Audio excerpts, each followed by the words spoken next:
Semua mahkota dunia kan ku letakkan, semua pujian manusia tak ku hiraukan, karena tak ada satu pun yang dapat gantikan. Hanya Kau yang kudus dan hanya Kau terbesar. Kau yang layak, Kau yang layak, Kau yang layak disembah. Kau yang layak, Kau yang layak, Kau yang layak disembah. Hanya Kau yang layak.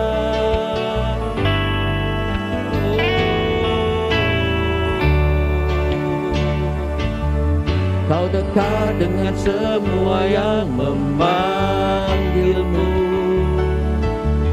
Betapa besar dan mulianya karyamu. Sungguh tak ada satu pun yang dapat gantikan. Kini ku angkat tanganku datang bersorak. Kau yang layak, Kau yang layak, Kau yang layak disembah. Kau yang layak, Kau yang layak, Kau yang layak disembah. Kau yang layak, Kau yang layak, Kau yang layak disembah. Kau yang layak, Kau yang layak, Kau yang layak disembah. Kau yang layak, Kau yang layak, Kau yang layak disembah. Kau yang layak, Kau yang layak, Kau yang layak disembah. Kau yang layak, Kau yang layak, Kau yang layak disembah. Kau yang layak, Kau yang layak, Kau yang layak disembah. Kau yang layak, Kau yang layak, Kau yang layak untuk disembah.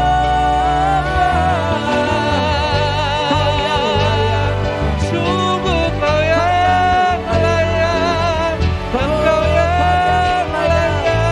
Engkau yang layak, Kau yang layak, Kau yang layak, Engkau yang layak, sungguh Kau yang layak, sungguh Engkau yang layak, layak disembah.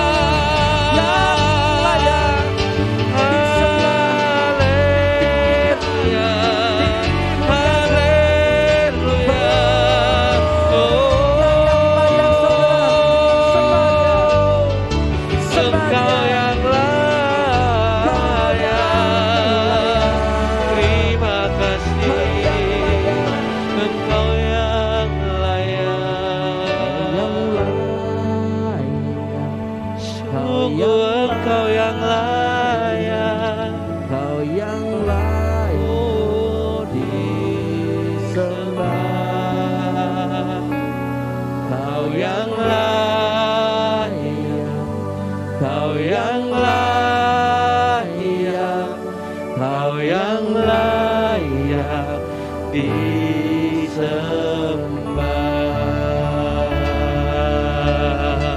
Haleluya. Sungguh hanya Engkau yang layak, Tuhan.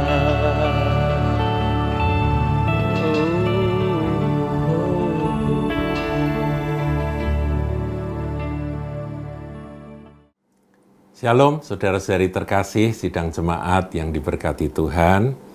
Saudaraku, kali ini kita akan merenungkan Matius 25, ayatnya yang ke-31 dan seterusnya.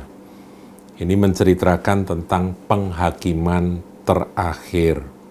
Nah, di sini kita belajar tentang hatinya Tuhan yang harus kita tangkap.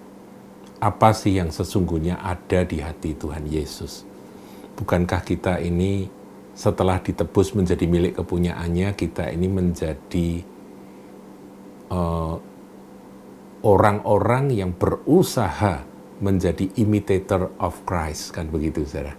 Menjadi serupa dengan Dia. Nah, kita bisa temukan melalui pengajaran Tuhan tentang penghakiman terakhir ini, hatinya Yesus itu seperti apa. Apabila anak manusia datang dalam kemuliaannya, itu mulai ayat 31, dan semua malaikat bersama-sama dengan Dia, maka Ia akan bersemayam di atas tahta kemuliaannya. Lalu semua bangsa akan dikumpulkan di hadapannya, dan Ia akan memisahkan mereka seorang daripada seorang, sama seperti gembala memisahkan domba dan kambing. Ya, dimisalkan sebagai kelompok domba dan kelompok kambing. Dan Ia akan menempatkan domba-dombanya di sebelah kanannya dan kambing-kambing di sebelah kirinya. Ini kambing, ini domba. Ayat 34. Dan raja itu akan berkata kepada mereka yang di sebelah kanannya, domba, mari, hai kamu yang diberkati oleh Bapakku. Jadi yang diberkati adalah kelompok domba. Terimalah kerajaan yang telah disediakan bagimu sejak dunia dijadikan. Jadi ada satu kerajaan yang sudah disediakan bagi siapa, saudara? Bagi kelompok domba.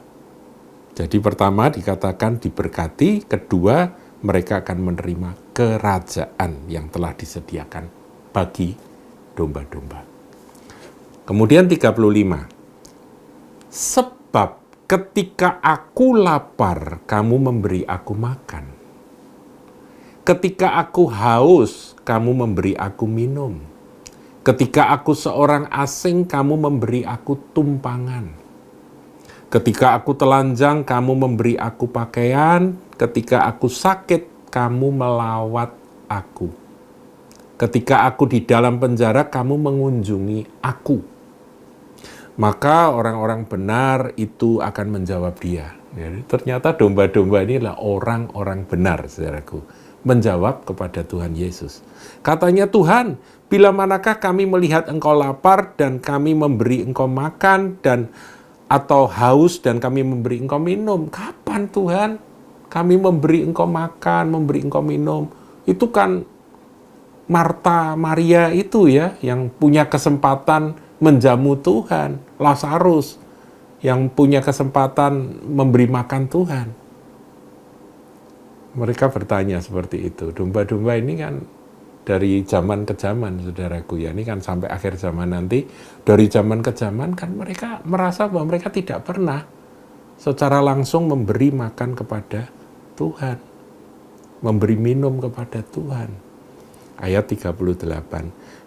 Bila manakah kami melihat Engkau sebagai orang asing dan kami memberi Engkau tumpangan, atau telanjang dan kami memberi Engkau pakaian? Bila manakah kami melihat Engkau sakit atau dalam penjara dan kami mengunjungi Engkau?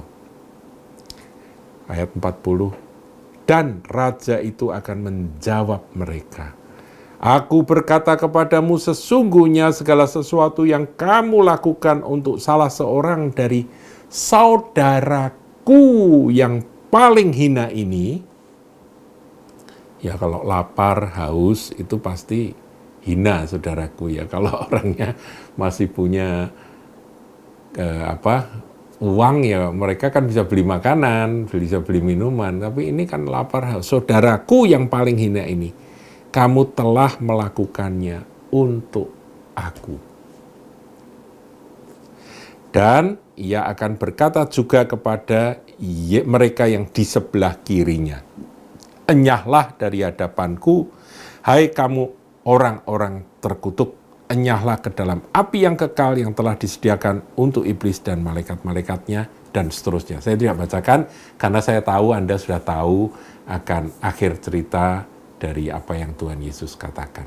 Mereka juga bertanya, tapi Tuhan berkata, pada waktu aku lapar, engkau tidak memberi aku makan. Pada waktu aku haus, engkau tidak memberi aku minum, dan seterusnya. Nah, itulah kelompok kambing. Nah, saudaraku, sekarang perenungan ini kita sederhanakan. Saudaraku yang paling hina. Jadi orang-orang yang kurang diperhatikan oleh dunia ini. Tetapi sesungguhnya itu Tuhan katakan saudaraku yang paling hina. Bagaimana dengan kita, saudara? Ada banyak anak-anak Tuhan yang menderita, ada banyak anak-anak Tuhan yang kelaparan, yang mereka telanjang, tidak ada pakaian, mereka terpenjara karena nama Tuhan. Ya, ada, saudaraku. Atau mereka sedang sakit. Bagaimana sikap kita pada mereka? Kalau kita adalah kelompok domba, apa yang kita lakukan pada orang yang paling hina itu, sesungguhnya kita sedang melakukannya untuk Tuhan. Itu yang dimaksud oleh Tuhan Yesus. Sebab itu, saudaraku, dalam perenungan kali ini, mari kita berdoa sama-sama. Tuhan, beri aku hatimu. Beri aku akan empatimu itu, Tuhan. Sehingga aku punya kepedulian, senantiasa punya kepedulian terhadap mereka-mereka yang membutuhkan pertolongan. Khususnya kalau itu saudara-saudara kita.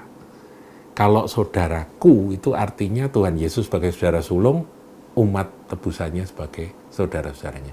Yang paling hina itu harus menjadi prioritas. Yang paling membutuhkan, saudaraku.